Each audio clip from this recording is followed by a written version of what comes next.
I'm Dean, I'm the dad. I'm Laura, I'm the mom. And I'm Krysta, I'm the daughter. And together we are Family Pod. Very nice, very nice. Let me get the housekeeping out of the way. First and foremost, our Patreon. We did not get any new Patreon donations, unfortunately. So we're going to try something different. Laura here has taken over the Family Plot Podcast Facebook group. Absolutely, I have, and we are having a party.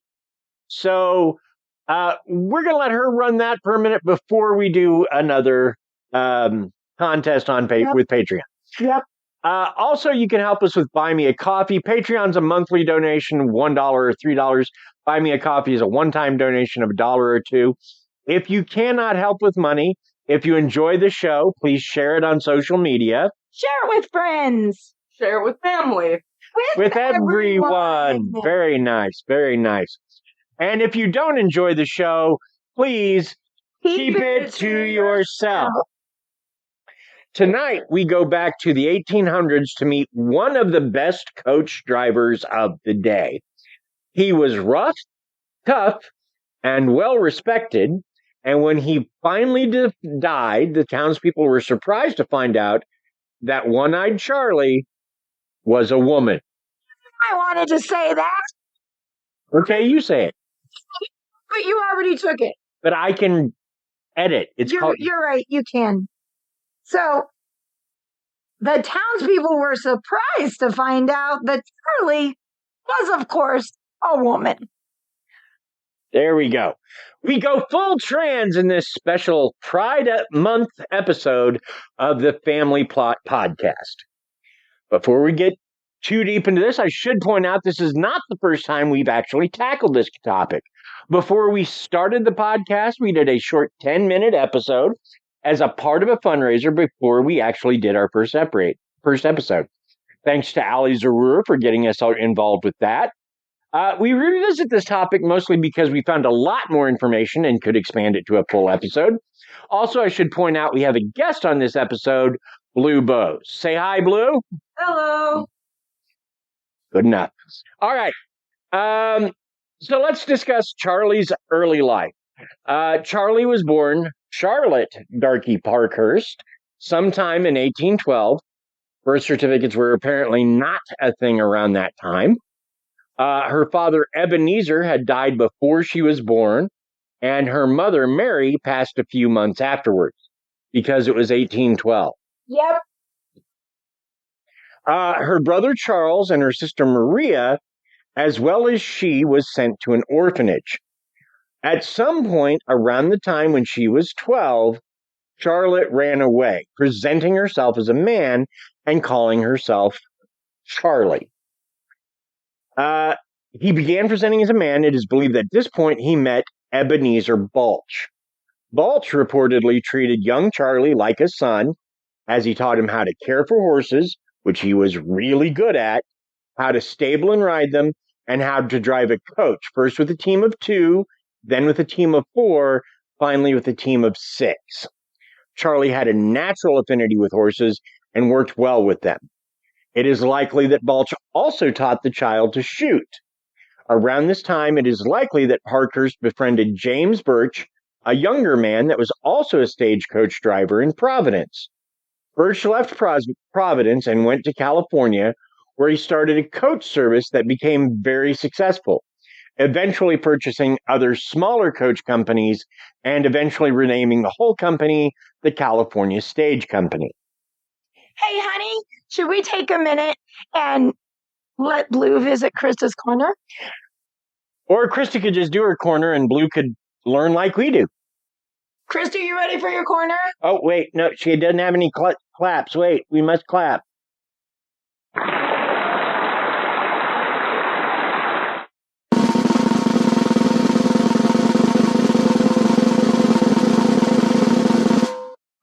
It's not just any corner, it's Krista's corner. I'm gonna be able to hear it right now, but later you're gonna be getting a 1-star review from me. How dare you smack me? Wow. That was cold, even for you, babe. Yeah, what the heck? Why'd you smack? Krys, is he forgiven? Yeah, he's mostly forgiven. Mostly. Okay. Mostly. What's going on in the corner this week? Well, Alright, well, it is a part 2. It's a continuation of... Anyway, it's a continuation of shows that made up my childhood. That's awesome. Before we jump into that, I do want to say one thing, because I thought of you earlier today. One of the people who's currently in my class shared a picture of a cartoon from when I was a kid. And I said, hey, were you into He-Man and She-Ra? And they said, yes. And I said, have you seen the new She-Ra reboot on Netflix? And they were like, no, is it any good? And I was like, it's phenomenal if you like LGBTQ storylines. It's got some great ones. It's also really woman-centric, and it's an excellent show. And so I thought about that. I thought about you when I told her about that, because you and I worked together and watched that show together. So I love that show. It's such a good show. Anyhow, the first one I will be talking about today is Peg plus Cat. I don't know if Mom remembers this one. I do. I adored Peg plus Cat. Basically, the show was about a girl and a cat, obviously. It's based off the children's book series. Yeah, that. That go on multiple adventures and teach lessons and stuff. Much like, what they do kind of reminds me of the show with the little pirate kids. Oh, yeah. I forgot. Neverland Pirates on Disney. It's Jake and the Neverlands, I think. Jake and the Neverland Pirates, yeah. I think... Or are you talking about the Backyardigans? No, not the... What? The Backyardigans? We talked about the Backyardigans a little bit last week. No, I just couldn't remember their name. We're talking about Jake and the Neverland Pirates on Disney. I think so. So. With the little parrot. The parrot, yep, that's Jake and the Neverland Pirates. It is, yeah. Okay. Cool. So we got that out of the way. But yeah, I remember one of the episodes I remember most was the ones with the pirates with the Neverland they went to. And it's just like, Oh, like some of the ones that they had with Captain Hook and Smee. I'm pretty sure, yeah. Yeah. Anyway. No, you're good. But it was, I believe, one of the ones that I liked a lot that I didn't get to watch for very long. Because I'm pretty sure it got taken off of the network it was on. It was on for a while, but yeah, I don't know that. And I don't think it was good, but I don't think it was one that really got picked up as much as some of the other ones that you watched. I loved it, so. She was showing you a picture of it, is that? Yeah. Yeah. Is that right? Are those the pirates you remember? Like, they're kind of the villains of the show. Yeah. The art on them looked, I think you've got a picture of the actual movie, though. Probably. And the art on them was a little bit different. Yeah, the art on them was different that time. So More kid friendly because it was on Disney Junior. it was on Disney Junior, yeah. So we took the Peg plus Cat versions. Which is weird because Disney Junior now has an Ariel. Yeah. What's wrong with that? Well, they've turned what was it, Ursula into Tanty Ursula, so she's now like Ariel's friend. What? Huh. Yeah. Interesting. I haven't had a chance to watch that, but now I'm gonna have to go check out our Disney Plus account and check that out. Because it's yeah, no, I got it. It's a kinder, friendlier, Yeah. gentler. and Ariel is well, I mean, I guess she was black in the live action movie. Yes. Yeah, she was. And Yes, so they she's made the whole family black. very beautiful, and yes, they have transcended the original story and brought color into it, which is absolutely amazing. Oh, I don't have a problem with it. I was just saying, last I saw, Ariel was a white girl with red hair. Now she's a black girl with some fire, and Yeah. which is why you had to change Ursula, because a black girl would never, like Ursula would be like, hidden it, and the black girl would be like, she doesn't even need her voice. She's just like, Yeah. anyway. She's the actor who played as Ariel in that live action movie. She was gorgeous. I have no doubt.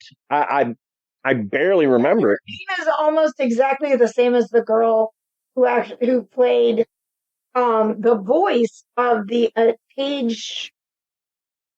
No, not Paige. Who was it? Oh my gosh! I gotta search this up. This is frustrating me. Hey, you who played? Hey, you who's over there playing with your phone and visiting us anyway and should be helping. That's fine. But do you remember who played Ariel in the live action movie? Nope. Can somebody search it? I'm searching it now. Well, while they're searching that, I figure I should keep going. Yeah. The next one I will be talking about is one that was very common for me to watch in my childhood.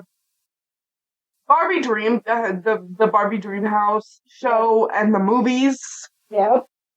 The movies. Oh my gosh, movies. I was always a really big fan of the Barbie movies. I felt like they were really well done and super girl centric. They're very inclusive. And I really always liked the way that the Barbie movies were done. So yes, you watched a lot of Barbie growing up. So did your brother, because it was something that I liked to watch with you. I'm not complaining about it. No, I was just saying that's why you got to watch so much of it, because I enjoyed it with you. Yeah. I honestly thought the show was hilarious as a kid. I was like, I love this show. This is a great show. So, sometimes I sit down and I'm just like, time to open a time capsule. Boom. That's me with Monster High. I grew up on Monster High instead of Barbie. Yeah. And also the actor's name was Hale Bailey. Yeah. Or maybe Haley. I don't know. Yeah, Haley. Yeah, it's Haley Bailey. Mm-hmm. That's funny. Oh, that's a cute name. It's a beautiful name. Okay. Basically what that show was about, if you haven't seen it, which that's insane, why not? It's about Barbie, the main character, and her experiences with occupations and just little adventures and stuff. It's cute. It's very cute. I like the show itself. I like how inclusive it is. I'd like to perform surgery. On what? Well, then you should go on Grey's Anatomy. That wouldn't happen at Barbie, the Barbie Dream House. Actually, well, no, but it did happen in the movie. But I want to perform surgery. No. But I'm a man. I don't care. I don't know. I was just talking about the movie, which since I've seen it, I'm not super thrilled with it, but I don't hate it either. Mostly my only problem with it is Ryan, what's his name, who played Ken. Yeah. I don't like him as an actor, so I didn't like him as Ken. Even though Ken was a really plastic character. I loved America Ferrera in that movie. She was all the things and more. She was so awesome. I don't even know who that is, so cool. I don't usually. Something about America Ferrera, since she was on, I think, Sisterhood of the Traveling Pants. She just got one of those names that's really easy to remember. There's not in light. It's like there are not a lot of Americas running around America, you know? Yeah. Okay, moving forward. Another really, I feel like a really common one to watch as a kid is Mickey Mouse Clubhouse. And I watched that 24/7. You did. I loved that was before you could even walk or talk, Krys. You were a Mickey Mouse Clubhouse fan. I still Before am. you could sit up on your own. Your very first birthday, I made you Mickey Mouse cupcakes. I love that. Oh. The Mickey Mouse Clubhouse, if you haven't heard of it, I'm sure you have. Basic rundown. Mickey Mouse and his friends get together and solve a problem, basically.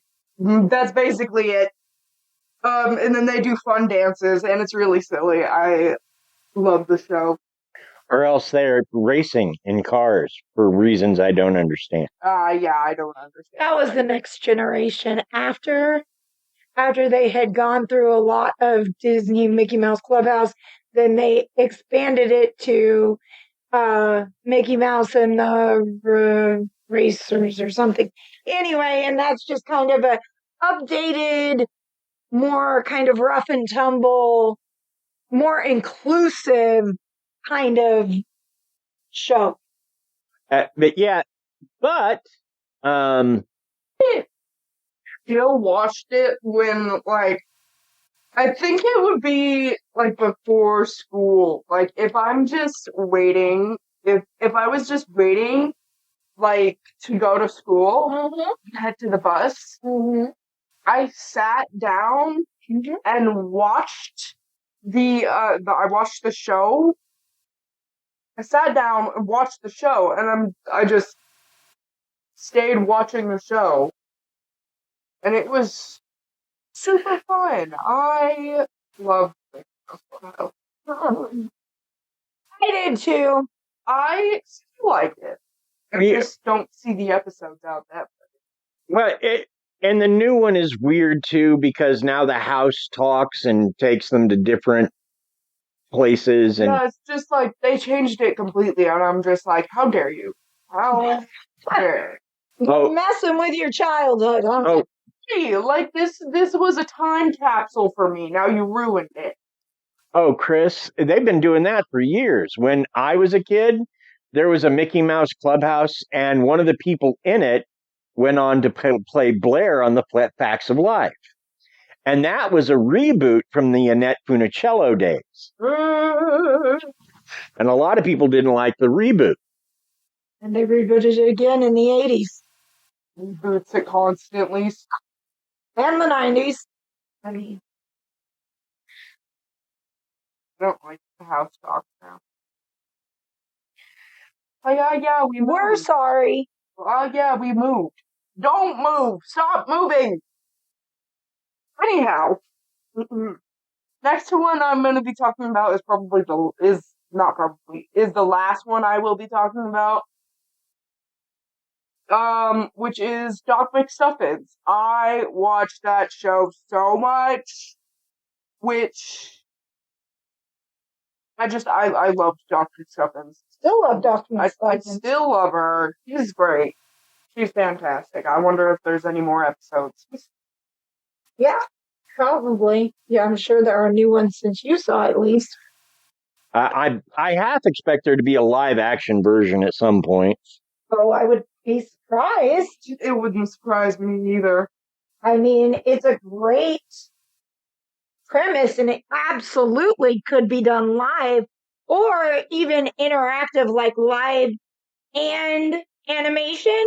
Like they have the animals and the toys, and then when they animate, they actually animate. When they start moving, like Lammy goes from being a stuffed lamb, and then when the magic happens from her stethoscope, then she turns into an animated lamb.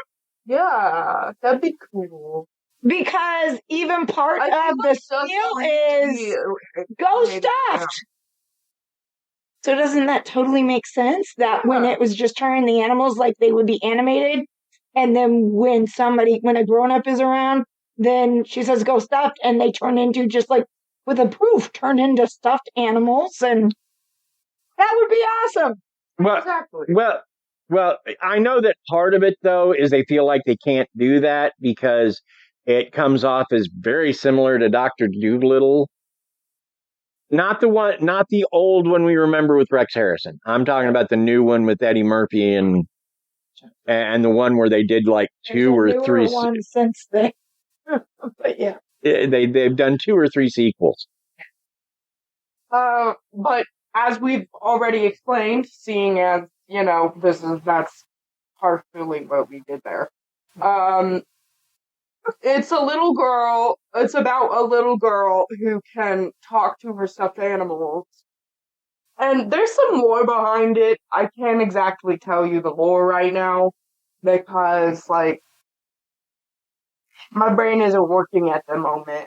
But she can talk to and help her stuffed animals, and that's basically what she does. She's a vet for stuffed animals. Yeah.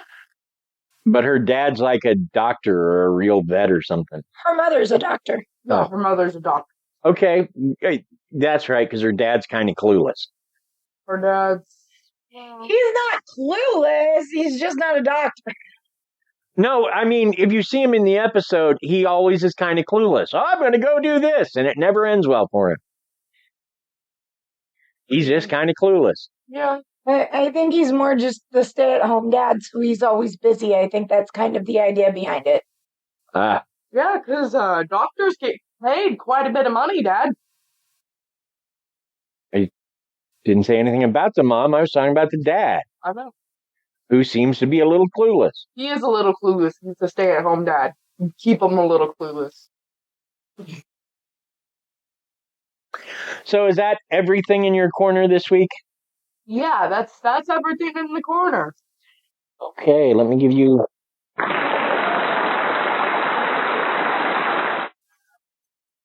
Notice I did not hit the claps or the laughter, or even the music. I'm good. Hey, Yeah.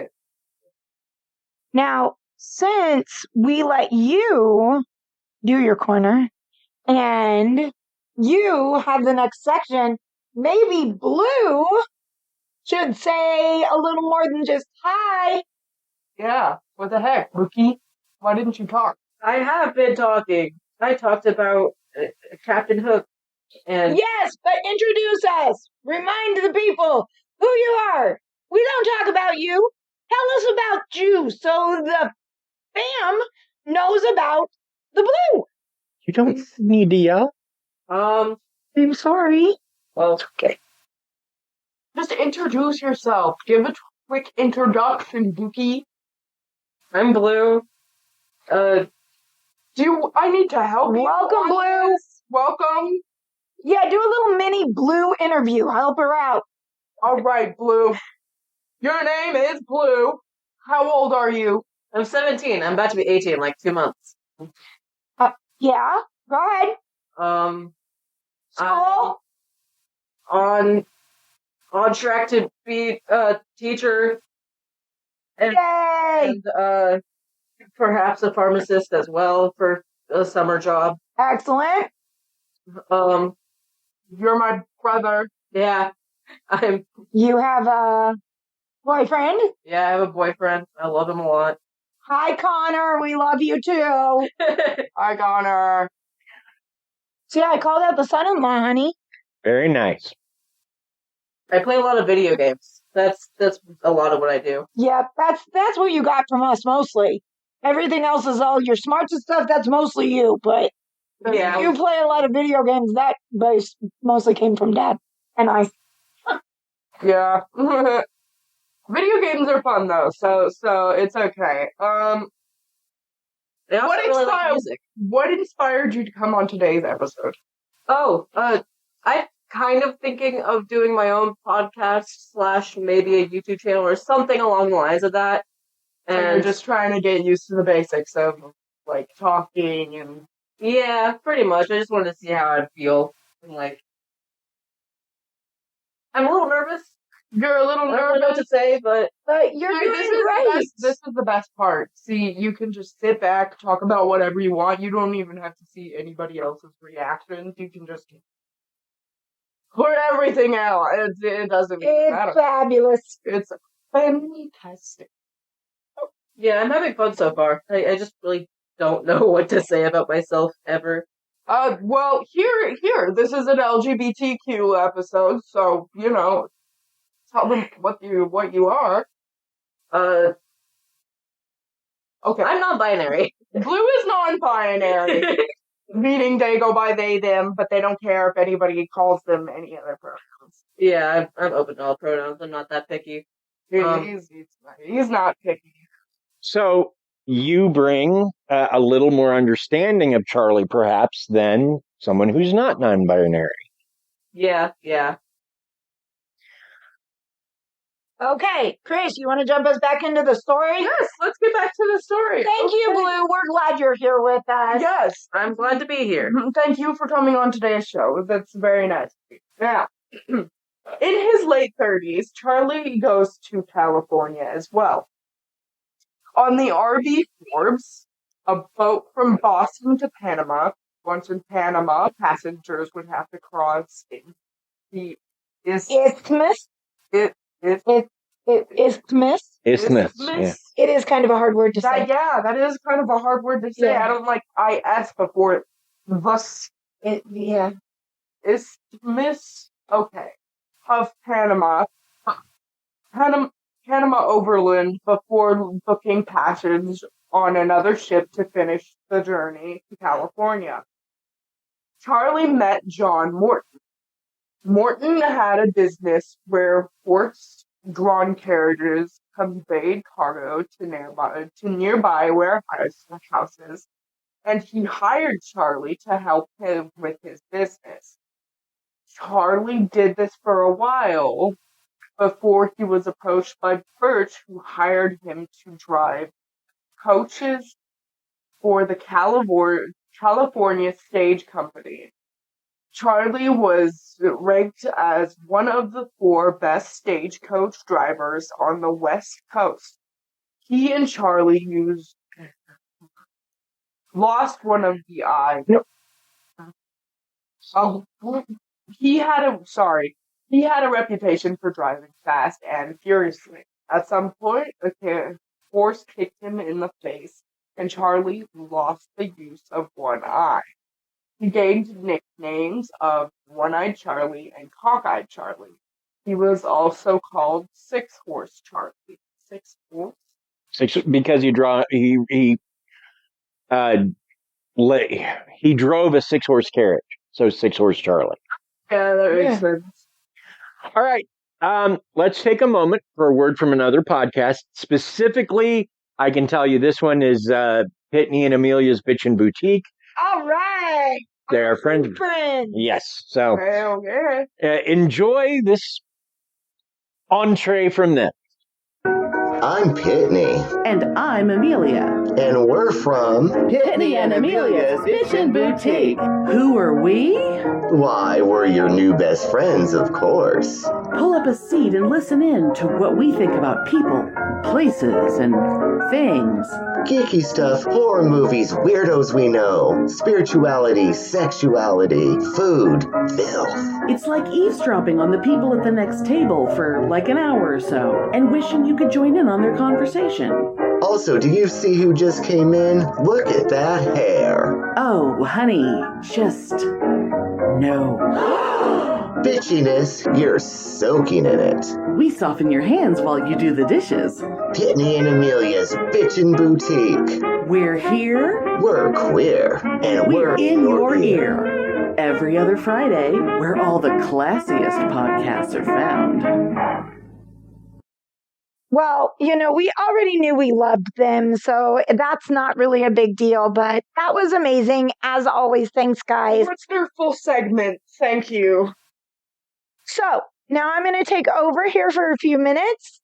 We know Charlie was a noted and respected driver, but he was also famed as a shooter, even with only one eye. Because drivers often carried mail as well as passengers, stage coaches were often targets for robbers. Charlie, however, was a feared protector of his stage and a go-to coachman for Wells Fargo, whom he drove often for. He usually drove the route from Stockton, sound familiar, to Mariposa, the route from San Juan to Santa Cruz, as well as the route from San Jose to Oakland, which was called the Great Stage Route at the time. It even seems likely that he occasionally made runs to Bannock, Montana, during the time of Henry Plummer, famed sheriff and leader of a group of bandits. He was considered one of the greatest drivers of his age. However, as the train began to cut more into the stagecoach business, Charlie quit driving. He did a bit of prospecting before retiring to Watsonville, California, where he farmed, raised chickens, and cut and sold lumber in the winter. Sounds like a pretty good life. And now, I don't know about the rest of you, but I think we probably ought to take a break for a word from our sponsors. Exactly. Sounds good to me.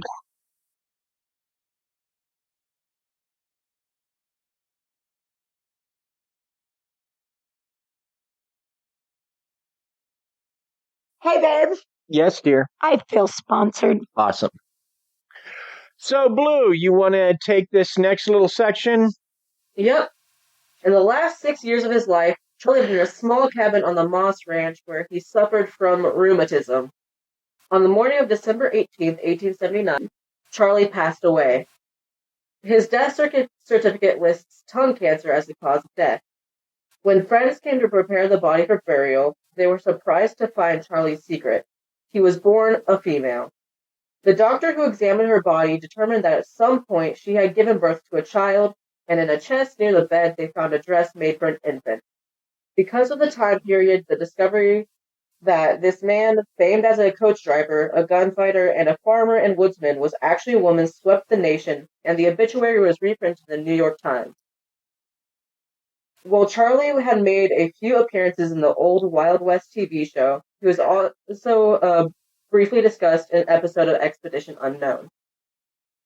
Yeah, Charlie Parkhurst turned up in a few old Wild West TV shows like Gunsmoke, Ponderosa, things like that. Charlie turned up in those shows.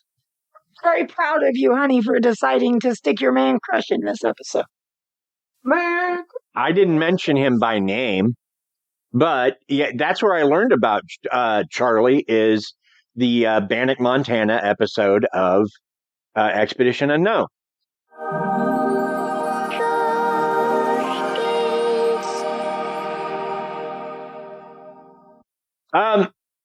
And like, before we get towards the end, which is where we're heading, I do want to drop some other stuff out, like stuff I found out. Like one instance, for example, to tell you how good a driver he was. At one point, he's driving his coach. Now, something spooks the horses. I don't know what. But when the horses spooked and left the road, he held on to the reins. So the coach stopped. He's being drugged by 6 horses holding the reins. And he still manages to get the horses back on the road, calm them down, walk them back, and reconnect them to the coach. And all that happened was, he took some cuts and bruises and had some of his clothes torn up by being pulled by 6 horses. That's pretty impressive. That's very impressive. And, at the time, it was believed that women could not do things like that. Wrong. Absolutely. He was also a great shot. Like, he was well known for his skill with a gun. We know that he was good with a whip. Folks said he could whip a cigarette out of a man's mouth at 20 paces. He was considered something of a dead shot, even with only one eye. He was supremely confident driving coaches. He smoked and chewed tobacco, was known for his coarse language, even among other men, and had a bit of a surly reputation. He was also a figure of controversy. And we unfortunately have to talk about this, even though it's stupid to my mind. But the controversy is basically, there are people that will say he is not actually trans because he presented as a man because it gave him access to things that he would not otherwise get in the environment of the 1800s. And their argument for that is, well, see, he had a child and there's a dress for an infant. Okay. And so, therefore, he's not a trans man. He's a woman posing as a man who actually had a kid, a normal child. And obviously something had to have happened to it because we don't have any instances of Charlie wandering around with a child. But my take on it is this. Krysta, you got your period at 9? Yeah. Well, I don't know that we wanted to tell that on the podcast, but I mean, I don't care. okay. Whatever. But I mean, the whole thing, and that's where I was going with that too. So it very much could have been that maybe he did have a child at some point. That doesn't necessarily mean that even if he did have a child while he was presenting as a female, or even if he wasn't presenting as a female, there is no documentation or no information that tells us that if he had a child, that it was consensual, that it was something that he wanted. It does not tell us even if, there's no way for us to say what he was doing. The only things that he showed people were his life as a male. Right. So, yeah, we don't... Somebody who is just presenting as a male for the outside world to be like, oh my God, we're going to validate this man, would not come home and dress the same way and act the same way as they do out in the open world. That is the difference between trans and faking. Somebody who just constantly dresses masculine and uses he, him pronouns and does everything like a man. Yeah, I'd say he's trans. Right. And here's the thing. I don't think it matters. I think he qualifies as trans, even if he did, as some people like to point out, well, he just was a man because it was easier. Okay, Judgy McJudgerson, back up. I mean, you can't ask him the question now, so guess what? He's still a man. Yeah, and on top of which, he lived at a time when men were men, and he was considered their equal and even their head in some cases. Like, by all the measures at the time of what made a man, he hit every one. Exactly. So seriously, it's just like, why is it changing now? Since he presented as a man for a majority of his life. Because there are people that are trying to marginalize the LGBTQ community and especially trans people. So they don't want people knowing that historically there was a trans man who was able to John Wayne his way through life and get the respect of other men to the point where when he died and they were like, oh my God, Charlie's a woman, this local news story was reprinted in the New York Times. That's something. Yeah, that is something. But it's just like, yeah, he turned out to be biologically a woman. But whatever, who cares? His whole life, he identified as a man. Therefore, he was a man. And I'm with you on that. He did the work of a man to the point where he was picked over other men to, like Wells Fargo, used him all the time because he was reliable. It's just like, if you don't believe he's trans, just stay out of his business. Just don't listen to the story. Yeah, and if he had somehow been able to ride the horses faster than a train, he almost it becomes John Henry, the fighting the steam driving tunnel. He almost becomes that. If he could have figured that out, of course, nobody did. I mean, that's why the stagecoach business is gone. We can get stuff places much faster now. On people not saying he's trans because he had a kid, even if he willingly did, that doesn't prove anything. Because they didn't have hormones then.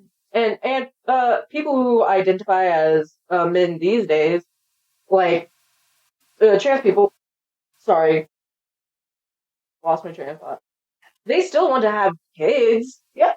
It doesn't mean they're not trans. It just means they want to have the chance at being a parent. Exactly. Sometimes trans people will have children before going on testosterone.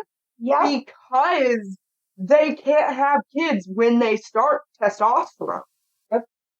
Right. And we don't know what went on with Ebenezer Balch either. Yes, as far as everybody knows, he treated Charlie like a son. Behind closed doors, we don't know what happened. Exactly. We don't know what the relationship was between the two of them.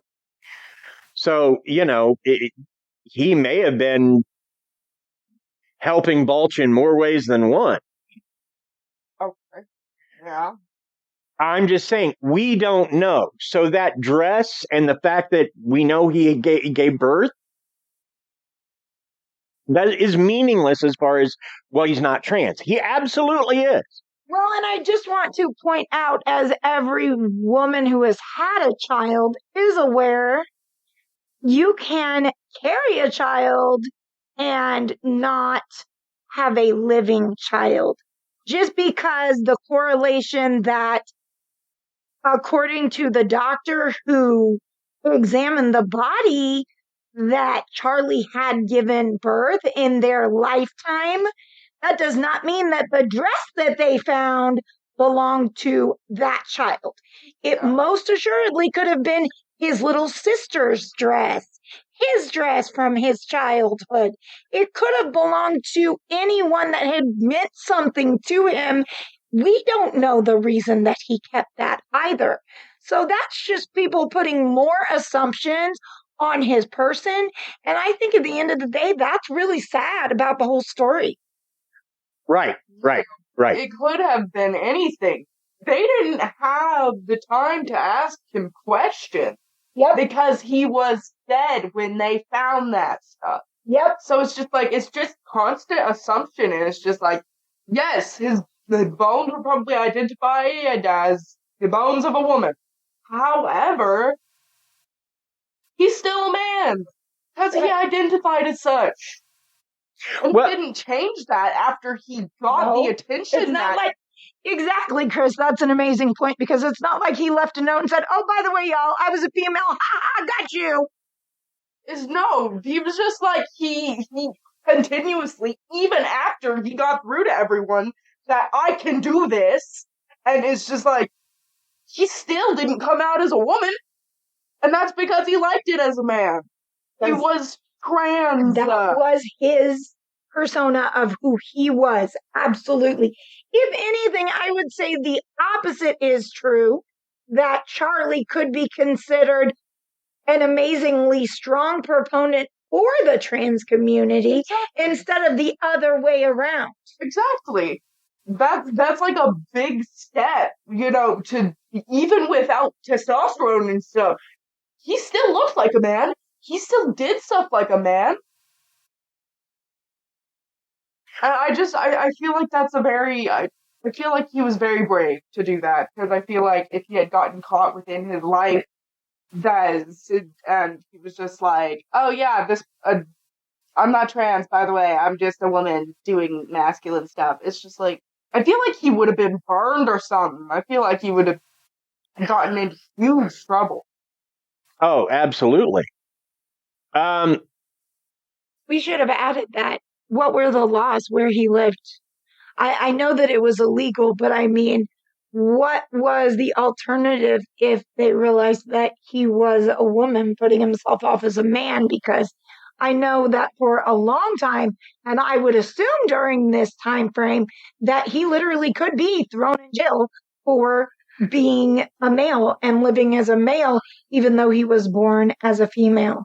So at the end of the day, how dare people question?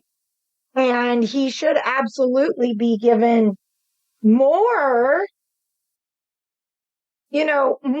appreciation because of all of the things that he was able to do with his life, even though the world wasn't caught up with how we are today. He must have been very brave to put himself out like a man and be like, hold on, I need to make sure that everything looks right and I look right while I'm doing these things. Mm-hmm. Because if they found out he was a man, or if they found out he was a trans man, mm-hmm. then I'm sure they would have just been like, he almost certainly would have been lynched. There probably would have been some, pardon me for saying so, sexual assault that happened before that, because guys are nothing if not stupid. So yeah, it would have been bad. What? You need to make sure to put a trigger warning at the end of this. It really would have been bad for him. So again, why would he prance around as a man if he wasn't actually a man, or he felt that way?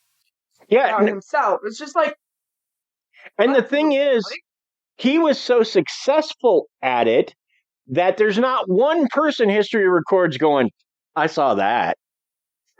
Everybody was like, everybody was like, oh my God, Charlie's a woman. They didn't know. Because by all the metrics of being a man at that time, he nailed them. And you're right, he didn't have a single drop of testosterone going through his veins. Yeah, to be able to do that. So it's just like, it's not how it is today, where trans people can get testosterone, they get top surgery. He obviously had to fight his old chest somewhere. Right. And yeah, so And like I said, there's a little bit of controversy in that there's some people who's like, oh, was he truly trans or was he just presented as a man to have freedoms that were not allowed women in another way? Either way, she's become an icon. Sorry, he has become an icon for the trans community, and multiple plaques and other commemorations exist in and around California celebrating his amazing life. And that's the way I look at it. He had an amazing life. He was an amazing man. Boom. That should be the end of it, right? Exactly. And can okay. We know he was listed on the voter rolls in 1868. If he did vote that year, he would have been the first woman to vote in a federal election in California. So yeah, I mean, that's Charles Darky Parkhurst, born Charlotte Darky Parkhurst, a man so good at being a man, he surprised the world. Exactly. It's just like, That is so awesome. And so it's just and so the state of California has done really well by Charlie, and we appreciate our family in California so much, sending so much love to them. But the state of California really has done good in multiple different communities and put up plaques and other other types of commemorations to celebrate Charles's life. So, Charlie, we thank you for living your life without fear. Because no matter what, you were able to go out and be who you wanted to be. You cursed the way you wanted to. You drank the way you wanted to. You lived your life the way you wanted to.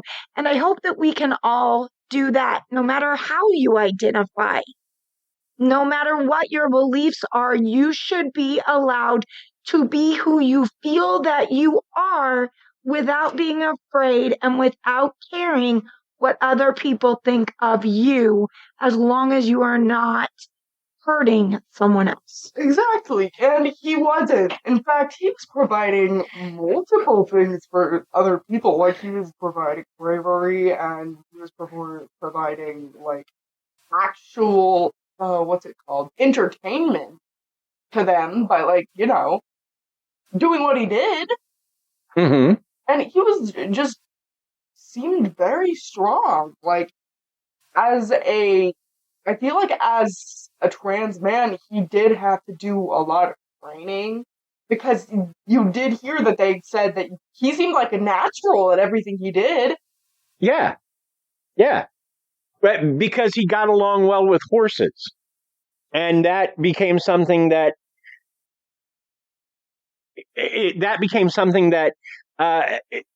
he turned into a job, his love of horses. And I don't think, well, for as long as there was stagecoaching to do, I don't think he worked a day in his life. Now, when he had to raise chickens and farm and cut lumber, okay, maybe that was work. But they say, love what you do, you'll never work a day in your life. He loved what he did. He worked with horses. And he was obviously good at it if he was able to stop a team that had pulled him off the coach and able to reattach them. He was good. Well, see, I'm not sure. I've seen a lot of those pictures. I'm not sure any of those are Charlie. I think they're modern pictures that have been staged to look like them, because That's very possible. That's very possible. and I know in one case, like the first picture you showed me, that's Charlie from a TV show. Ah, I see. That makes sense.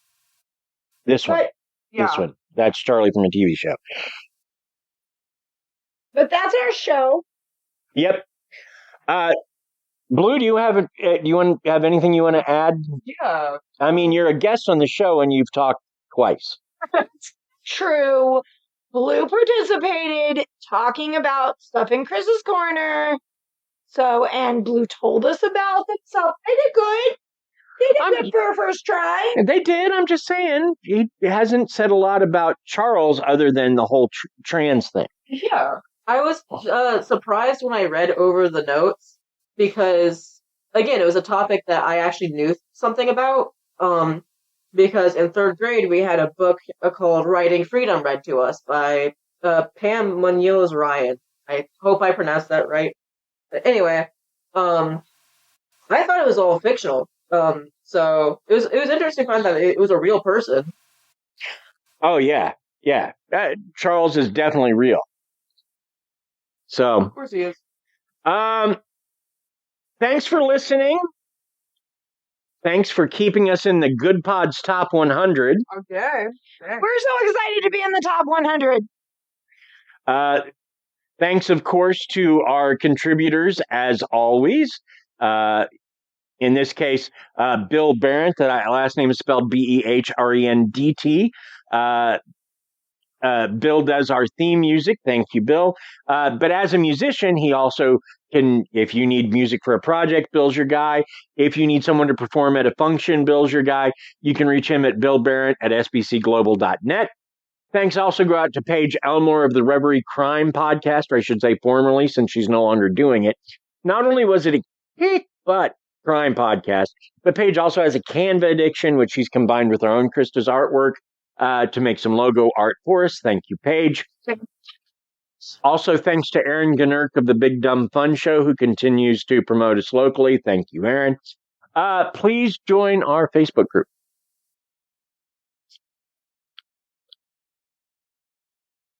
That would be definitely come to the Facebook group. You guys, I have plans. Look, here's what I'm saying. I used to help run Minecraft servers. I have been on online gaming for years.